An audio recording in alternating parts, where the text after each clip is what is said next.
here because they just had a play Oh, these last 2 weeks, and we loaned them our rifles here at the fort. And the problem being, they're all actors. yeah. And none of them have a clue as to how to clean a flintlock rifle. So they were actually shooting them. Yes, Wow. and I'm actually cleaning them. I guess they had to have some training on how to load the darn thing, huh? I don't think they even load. I believe Oh, they're okay. loaded They're already ready for them. They're loaded for them, although they shoot them a lot. Huh. They shoot them a lot. Wow. That is the gun I'm working on. I seen that over there a while ago when I was in here, and that's a. It's about 75% done. I've got close to 100 hours inside. Wow. 97, 98 hours. And that would have involved been. in it, and I've got about another 70 hours yet to go. And that would have been like it was back in the day. It would have took that much time. They were all handmade. They were all like works of art. Like no painting is like any other painting. Mm-hmm. No rifle is like any other rifle. Although the guys that made them had their own style of rifle making. This is a Wolfgang Haga gun. Wow. And anybody that studies flintlock rifles from the middle of the 18th century can spot this as a Wolfgang Haga gun. Wow. But even he never made two rifles that were identical. And if you get into another area, the guns didn't look anything at all alike. The fellow that bought this rifle was from Pennsylvania, and he wanted a Pennsylvania gun. He had read me, and I'm not a gun maker. I'm a guy that goes out and uses guns, but I make guns here. I've been making guns for 50 years. But Wow. this is I write for a bunch of different living history magazines, and if I can, this is one of the more critical ones I write for. This is the house organ for the National Muzzleloading Rifle Association. Oh wow, that's you, huh? And that's me about 7 or 8 years ago. Man. And I go out of the woods and relive the lifestyle of a group of guys that were called long hunters. Came in here before Fort Harrod, before Boonesboro. Actually, James Harrod and Daniel Boone were long hunters when they were younger. And this is me about 25 years ago. Wow. On the lower Rockcastle River. James Knox, who was a great long hunter, was there. And it's kind of what I do. I go right where James Knox was in 1764, and I relive his steps. adventures while he was on Rockcastle River. They call them long hunters, not because they had long-barreled rifles. Every yo-yo in North America had a long-barrel rifle. They called them long hunters because they would come into Kentucky when there was nothing here. Like say 20 years before Fort Harrod, 25 years before Fort Harrod. And they would stay here and hunt for maybe 2.5 years at a pop. So they were calling themselves long hunters. Their wives were calling them long hunters. Their children were calling them long hunters. It was contemporary to the guy, not something that some historian made up 100 years later. And that's what I do. Oh wow. And that's what people know me for all over all over the world. Yeah. But gun making is not one of the things that I'm known for. Although I've made a bunch, and I like to think I make a pretty good gun. Mm-hmm. I actually did an article a few years ago. I made a rifle for my boss, and I did an article on it. And this is that rifle. Man. It's a Virginia gun. That's what I'm more comfortable with, Virginia rifles. Okay. That's me, and that's some friends of mine. And that's here at Fort Harrod. Gosh, what a history. And here is the carving that I did behind it. Very different from Pennsylvania carving. This is Virginia, as is that. Rather different than you find, because these guys didn't have the internet. So they couldn't check out and see what other gun makers were doing around the colonies. So they looked at one another. Gun makers from the same area kind of looked at what the other one was doing. And I like the way you do your carving behind the cheek piece, and you like the way I do my trigger guard, and you like the way I do if I can find it, where is it? Oh, yes.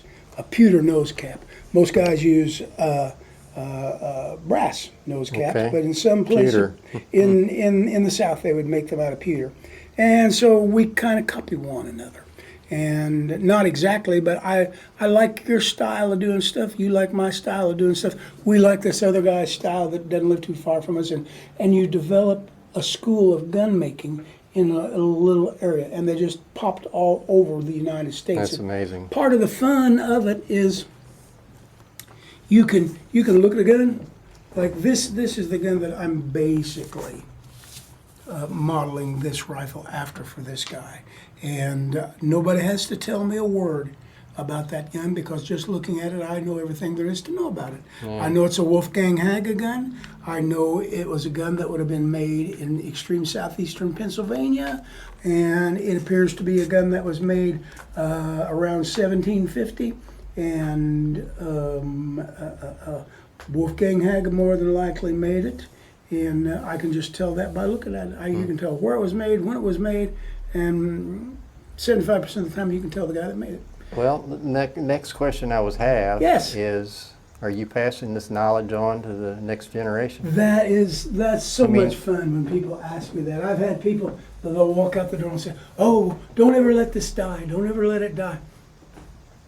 Guys like me are a dime a dozen. How many NASCAR nuts are there in the United States? They're everywhere. This is such a big, big deal.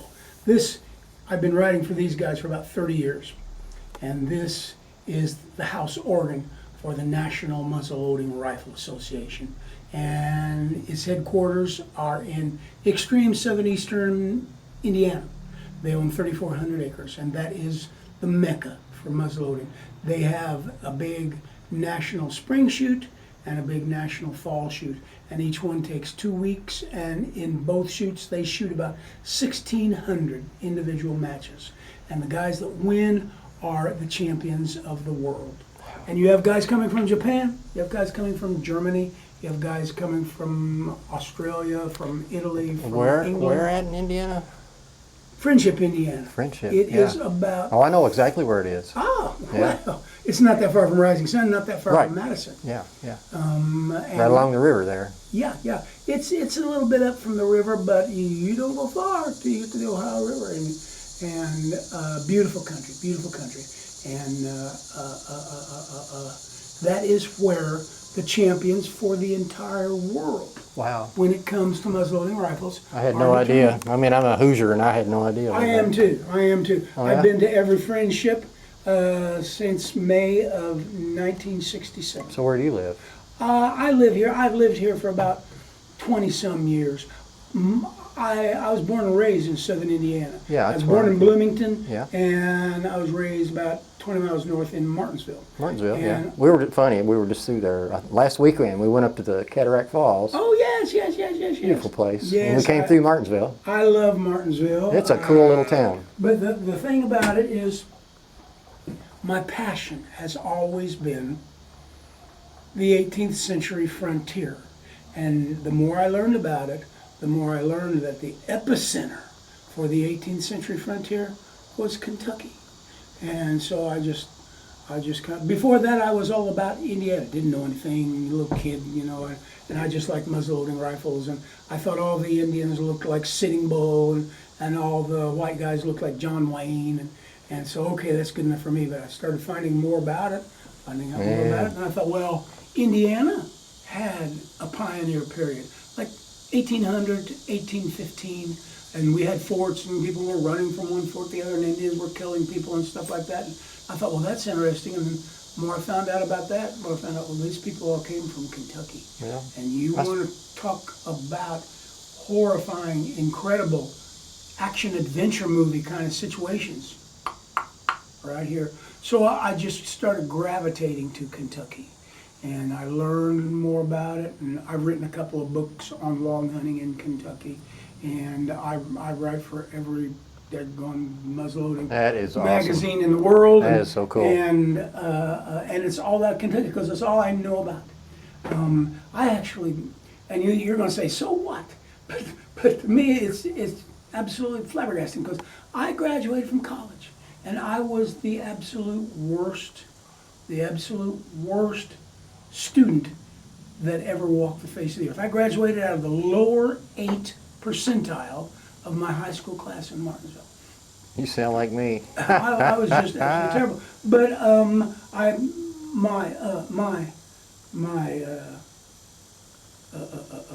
would you call him? Guy that is kind of responsible for me over the years, didn't care. And I was flunking out in college, and I had to go into my counselor. And I figured it'd be like in high school. In high school, I always had them tell me, now, Johnny, we know you're a smart boy, and we know you can do this if you just try. And that's all I wanted to hear. Okay, you know I'm a smart boy, so I'm out of here. See you later. And I'd flunk everything. What's your name? Curry, John Curry. John Curry. And I figured I could do the same thing in college. And I got 2 years through it. And we had a 4-point grade average, and out of a 4-point grade average, it was very, very easy to remember. I had half my college career finished. I had pulled a 1.23. That was my IQ. At that fourth semester, I pulled a 0.94, real high F. And I figured I would get the now, Johnny, I know you're a smart boy routine. And if I had, I'd have gone back and flunked out.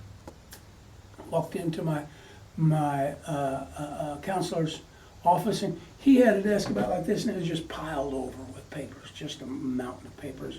And he didn't even know I had an appointment. And I walked in, and I'm kind of waiting for him to recognize me, and he didn't look up. So I said, well, my name is John Curry. I had an appointment here at 1 o'clock.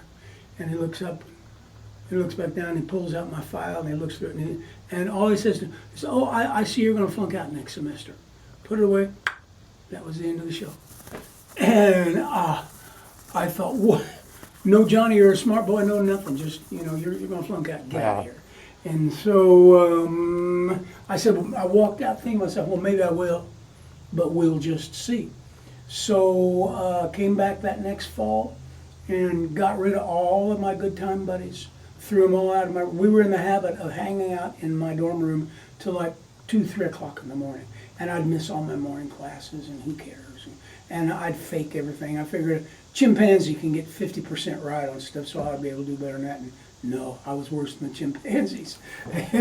And so I decided I was going to work. I was going to study. First time in my life. And to start that off, I had to throw all of my, literally, truly, I had to throw all my buddies out of my room at night. Shut the door, lock the door, go back, get the next one, drag them out, throw them out, lock the door. And I studied and I worked like I'd never worked in my life on academics. Found out studying is not hazardous to your health. You won't die if you study. And so I studied and I worked on every class with revenge in mind, with going back to that counselor in mind. And I went from a 0.94 my 4th semester to a 3.39. Big change. My 5th semester. Big turnaround. I was walking up there to his, because I had another appointment to see him. Initially it was to throw me out. But I was walking up with my 3.54, or 3.39, and went up, and I was expecting tears to well up in his eye and his lower lip to start quivering. Same thing, he looked at me and said, oh, I see you made it. Threw away and never said a word to me. But from that point on, I never pulled below a 3. And still in all. Well, you must have a theory or a speculation as to whatever happened to John Harrod. James Harrod, yes. James. And it's pretty well known. It was murder. Murder? It was murder, yes. I figured a bear got him, or a mountain lion, or... No. There was a fella whose last name was Bridger, kind of like the mountain Jim man, Bridger. From 60 years later, but it wasn't that guy. No. It might have been a relation to him, we don't know. But he was a very, very bad fellow. Very bad fellow. And nobody liked him here at all. And he got into a land dispute with another guy, and it was evidently very, very evident that the other guy was the guy that really owned the land. And James Harrod was going to be called as a witness. in that court case. And Harrod was he was a Dudley Do-Right kind of guy. He's all, do anything for you, cut his arm right off to the shoulder for you, and always thought the best of everyone. And just the kind of charismatic guy that you would expect would found and lead a place like that. That's the kind of guy he was. And so Bridger got wind that James Harrod was going to be a witness to this court case, and he invited him to go out hunting. Wow. And they went out to Dick's River, about 5 miles east of here, 5 miles east of here. And James Harrod didn't come back. And that Bridger guy came in, and he was all screaming and yelling, "Oh, Indians, Indians!" But this was 1792, and there were almost no Indians in Kentucky. By that time, wow. Indian. Actually, by 1794, we tore the fort down. Or no, we abandoned the fort because it was no longer needed. They abandoned it in 1794, and they tore it down 20 years later in 1815 because no one used it. It was rotting to the ground. So Indians were few and far between, and they wanted to hang that Bridger guy right then and there. They were going to hang him right there, but they put him in a cabin somewhere. I don't know. I imagine 1792.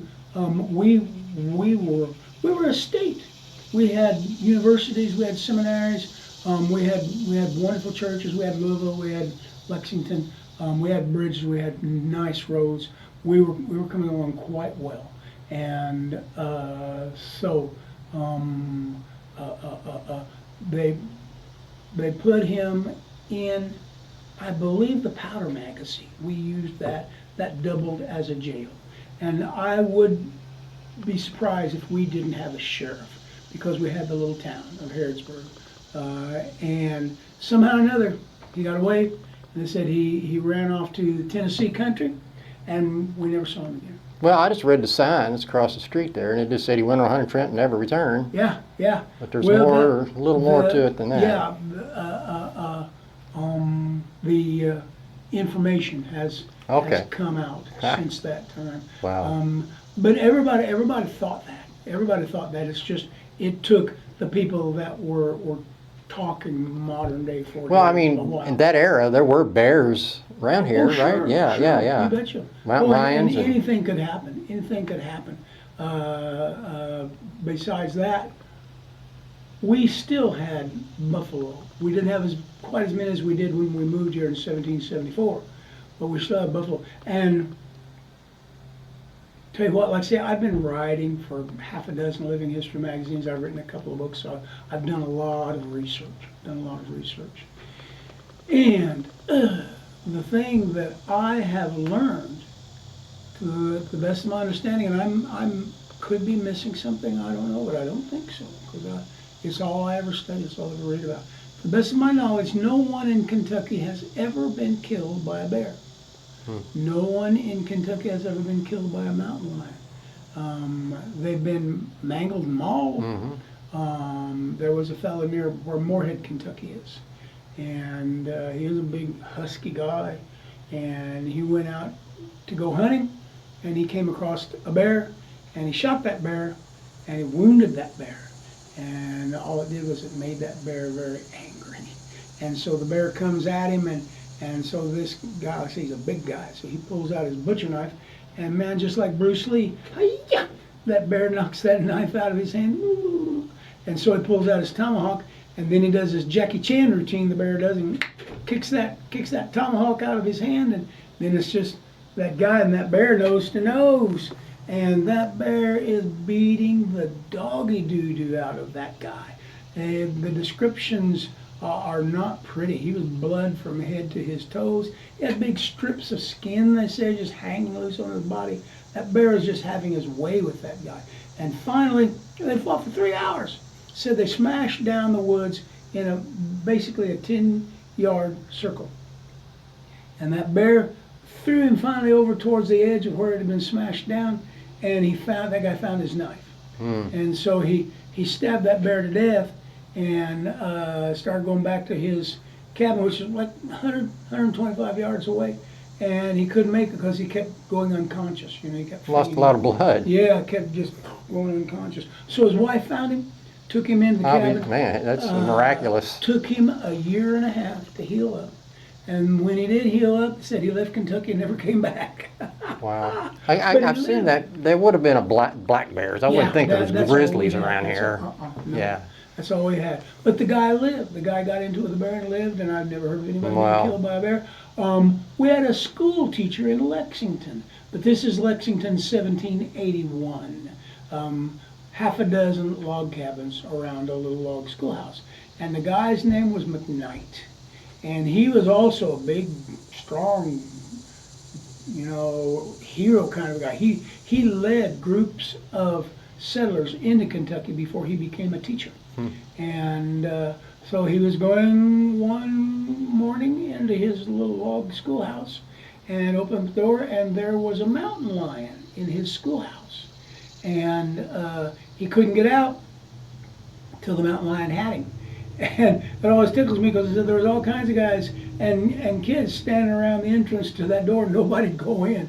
And they heard that mountain lion screaming and tables being turned over and chairs crashing and everything like that. And, yeah, I'm not having any of that. But finally, that guy was so tough. That guy was so tough. They said he grabbed that mountain lion and bent him over a desk, and he strangled that mountain lion to death. Them things got a lot of power. Woo! Just what- And that mountain lion had slapped him in the shoulder at one time and lost a claw, buried a claw in that guy's shoulder. And so that guy came, a McKnight fellow, he came walking out, and he's just casually pulling that claw out of his shoulder and threw it down and walked away. And they said all the kids figured, no school today. He got bandaged up, cleaned up, What and a he story. held school that afternoon. Man, But what a the mountain story. lion didn't kill him. He got into a confined area in a protracted fight with a mountain lion, and he killed with no weapons, and he killed the mountain lion. But the kids were wrong. He had school that he was such a tough guy. He taught school that afternoon. Everybody thinking, oh, Mr. McKnight's going to have school today, and oh no, school this afternoon. But now Buffalo was a different story. Buffalo, if I've read of one person being killed by buffalo, I've probably read of 4 or 5 people being killed by buffalo.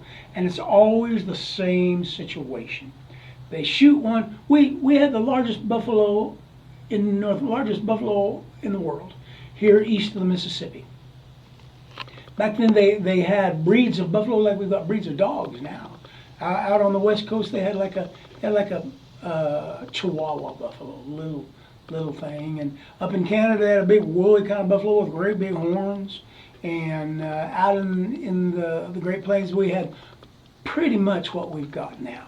1920s, all told, every buffalo in the New World, we had like around 150 of them. They slaughtered and the them. majority of them were from the Great Plains. We had some from Mexico and some from Canada. Yeah. None from here east of the Mississippi. But we put everything we had together in the 1920s, and we bred kind of like a mongrel buffalo, a mutt kind of buffalo. But it's like 70% Great Plains. So what you're looking at out there is a lot like what they had out there 500-600 years ago. But what we had here, they were brutes. Had a buddy that butchered a steer about 6 weeks ago, and he told me that steer weighed 1,000 pounds, and that's a big old cow. The buffalo we had here would weigh anywhere from 2,000 to 2,500 Hard to imagine. pounds, and kind of like moose. They were big, and they knew they were big, and they had attitudes to match. And invariably, some guy would shoot one and run him off in the cane. We've got a little bitty microscopic cane break there in our northwest corner. And if you can just picture that a million times larger, that's what Kentucky was known for. We were never the bluegrass back then. If you were coming from Abington in 1774, 1778, and you said, I'm going to bluegrass, they'd give you that like Peter Rabbit look. He's talking to his sisters, and then he turns around and looks in the camera and he goes, what? You say, I'm going to bluegrass. What? There was no such thing. You tell them I'm going to cane lands, and they know exactly where you're coming. So we had monster cane breaks. It just went on forever. And so you'd be around cane, and all grazing animals, including our own cattle and horses, loved river cane. You can see what it looks like right now. It's going to look green and leafy just like that in January. Never loses its leaves. And grazing animals adore it. So you shoot one, boom, boom, boom, boom, he runs into the cane, and that cane is like that. Kentucky River cane is America's answer to bamboo. Bamboo is this big around, 50 foot tall. Kentucky River cane is that big around, a little bit bigger maybe, and maybe 16 feet tall. And it grows as thick as grass. Grows as thick as grass. It's real dense. So the buffalo runs into it, and every now and then somebody would be foolish enough to run in behind him. And a 2,400 pound buffalo can run through that like it's nothing. But me and you, we get in there and we're like flies in a spider web. And that buffalo, you just wounded that buffalo, so he's mad at you. And he comes running from every instant I've ever read. They got big old horns and they're really sharp, more so than cows. But they don't use their horns. They do like rodeos, like bull riders. They will get you down and they will stomp on you, and that's how they kill you.